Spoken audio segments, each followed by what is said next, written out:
अस्सलाम वालेकुम students, welcome back to Ejaz bio academy. हमारा रिस्पायरेशन का टॉपिक शुरू था और रिस्पायरेशन में हमने रिस्पायरेशन की स्टडी किया कि रिस्पायरेटरी ट्रैक क्या है ह्यूमन का और उसमें रिस्पायरेटरी पिगमेंट कौन कौन से हैं, क्या डिफरेंस है। इसके अलावा हमने breathing mechanism, ventilation system, respiratory volume भी हमने डिस्कस किया। अगर किसी से वो लेक्चर मिस हो गए हैं तो नीचे दिए गए डिस्क्रिप्शन में मैंने लिंक डाल दिए हैं। आप उन लिंक पे क्लिक करें, पहले उन लेक्चर्स को सुने, फिर एंड पे आके ये टॉपिक जो आज का हमारा ट्रांसपोर्ट ऑफ गैसेस का है, इन ट्रांसपोर्ट ऑफ गैसेस कैसे होती हैं, इस टॉपिक को आप फिर समझिएगा। ठीक है, तो स्टार्ट करते हैं ट्रांसपोर्ट ऑफ गैसेस को। Transport of gases in human, ठीक है, transport of gases, transport of gases in human respiratory system. इसमें जो है ट्रांसपोर्ट होती है किसकी, ऑक्सीजन की। ठीक है, तो आज हम जो पढ़ेंगे वो होगा transport of oxygen, transport of oxygen.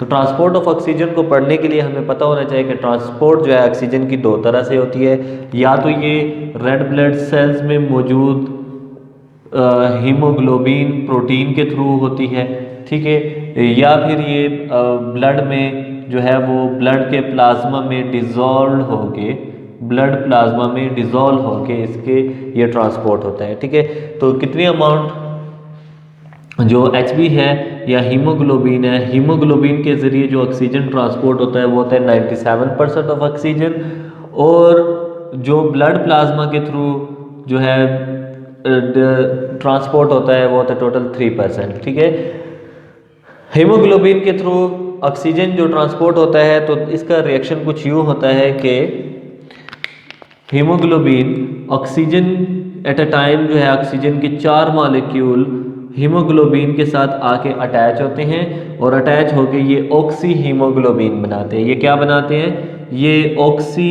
Haemoglobin जो है वो बनाते हैं, oxy haemoglobin.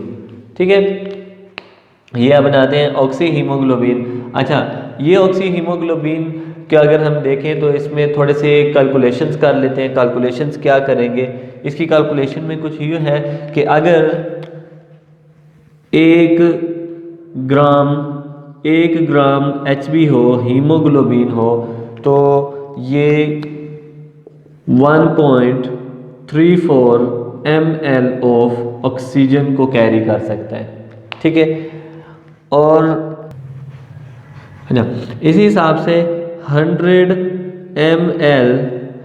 ml of blood में कितना होता है, 100 ml ऑफ जो ब्लड है इसमें 15 ग्राम ऑफ Hb जो है वो कैरी कर रहा होता है। कितने अमाउंट ऑफ ब्लड को, कितने अमाउंट ऑफ ऑक्सीजन को, 20 ml ऑफ ऑक्सीजन को कैरी कर सकते हैं।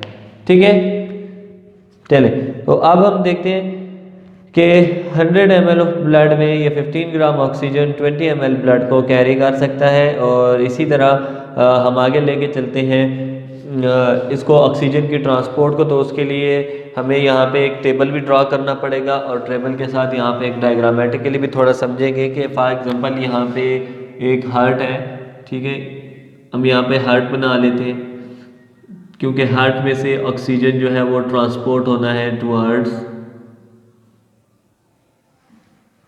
बॉडी। ठीक है, हार्ट, और इस हार्ट में, इस हार्ट के साथ साइडों पे क्या होते हैं, लंग,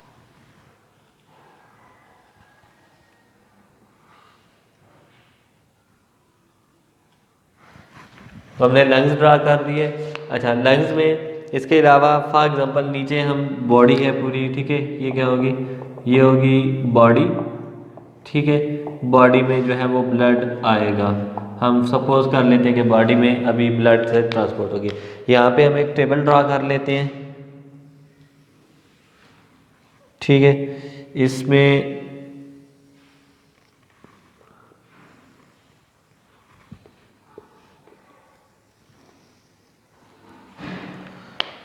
चाहे टेबल में हम कॉलम बना लेते हैं और ये हो गए कॉलम। इन कॉलम को हम हेडिंग दे देते हैं। हेडिंग में क्या होगा, यहाँ पे टोटल अमाउंट ऑफ ब्लड होगी, ठीक है। पहली हेडिंग होगी जिसमें अमाउंट ऑफ ब्लड, दूसरी हेडिंग होगी जिसमें अमाउंट ऑफ ऑक्सीजन, तीसरी हेडिंग होगी जिसमें partial pressure of oxygen required होगा, ठीक है। पार्शियल प्रेशर ऑफ ऑक्सीजन होगा, ठीक है। तो ब्लड है। अगर आइडियल कंडीशन क्या होगी, आइडियल कंडीशन ये होती है कि 100 ml ऑफ ब्लड में जब 20 ml ऑफ ऑक्सीजन हो तो इसमें पार्शियल, इसको कितना प्रेशर चाहिए होता है, पार्शियल प्रेशर, इसको 100% पार्शियल प्रेशर जो है वो 100 milli mercury partial pressure of oxygen चाहिए होता है ये कंडीशन अचीव करने के लिए। तो तब हम कहते हैं कि परसेंटेज जो सैचुरेशन है ब्लड की वो क्या है, वो 100% है। तब ये आइडियल कंडीशन में क्या होगा, 100% सैचुरेशन होगी इसकी, ठीक है।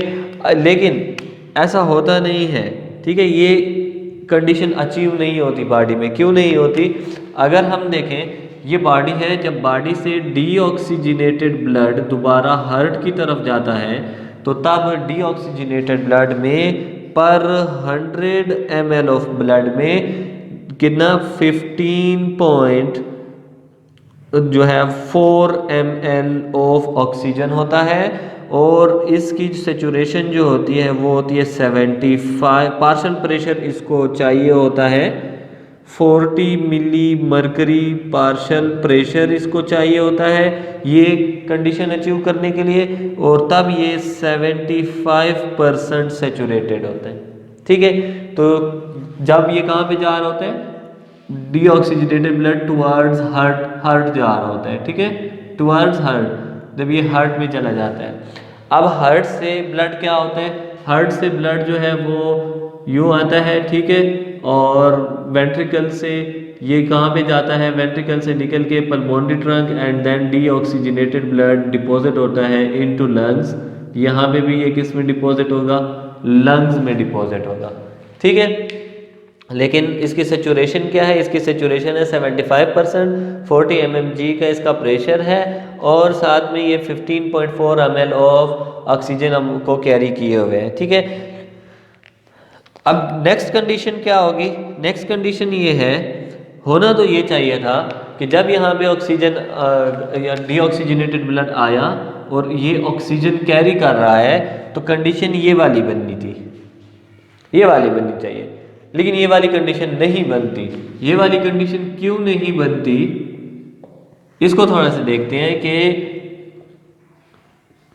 जो लंग्स होते हैं, लंग्स में जो रिस्पायरेटरी सरफेस है जिसको हम एल्वियोलाई कहते हैं, इस एल्वियोलाई में क्या मौजूद होते हैं, इस एल्वियोलाई में मौजूद होते हैं कैपिलरी बेड्स होते हैं, ठीक है। इसमें आर्टरियोल्स भी होते हैं और इसी में यहाँ पे वेन्यूल्स भी मौजूद होते हैं, ठीक है। जो वेन्यूल्स हैं ये लेके आ रहे होते हैं कार्बन डाइऑक्साइड, एट्रियोल लेके आ रहे होते हैं ऑक्सीजन। तो ऑक्सीजन और कार्बन डाइऑक्साइड का यहाँ पे मिक्सचर होता है आपस में, और इस मिक्सचर की वजह से ये जो सिचुएशन है, आइडियल कंडीशन है, ये कंप्रोमाइज हो जाती है। इस वजह से जब ऑक्सीजन निकल कर दोबारा हार्ट की तरफ जाता है और हार्ट से दोबारा ये बॉडी की तरफ निकलता है, तब पर 100 ml ऑफ ब्लड में 19.4 ml ऑफ ऑक्सीजन होता है और इस वक्त इसका प्रेशर जो होता है वो 95 मिली मरकरी प्रेशर होता है और इसकी सैचुरेशन कितनी होती है, 97% ये सैचुरेटेड होता है।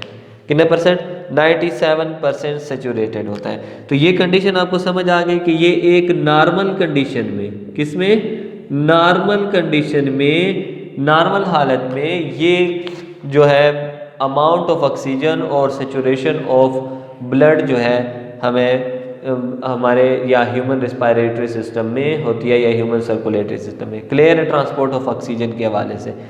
अब एक और चीज़ यहाँ पे डिस्कस करेंगे, कैलकुलेशन करेंगे, और वो कैलकुलेशन क्या है कि अब टिश्यू में क्या होगा। देखें यहाँ बॉडी है, बॉडी में यहाँ पे देखें जब ऑक्सीजनेटेड ब्लड आया तो ऑक्सीजनेटेड ब्लड में 19.4 ml ब्लड है। ये 19.4 ml ब्लड जब टिश्यू में गया है, ठीक है, टिश्यू में ये कितना ब्लड गया है, तो उसको डिटरमाइन करने के लिए हमें कुछ कैलकुलेशन करनी होगी कि 19.4 ml है, 19.4 से हमने माइनस करना है कितना, कि जब ये वापस बॉडी से निकल के जा रहा था तो ये कितना है 15.4 ml है, तब ये कितना है 15.4 ml है। तो इसका मतलब है कि अगर हम 19.4 ml से 15 ml वापस भेज रहे हैं तो टोटल रिमेनिंग अमाउंट जो होगी, जो कि है 5 ml of oxygen, 5 ml of oxygen ये डिपॉजिट हुआ है टिश्यू में।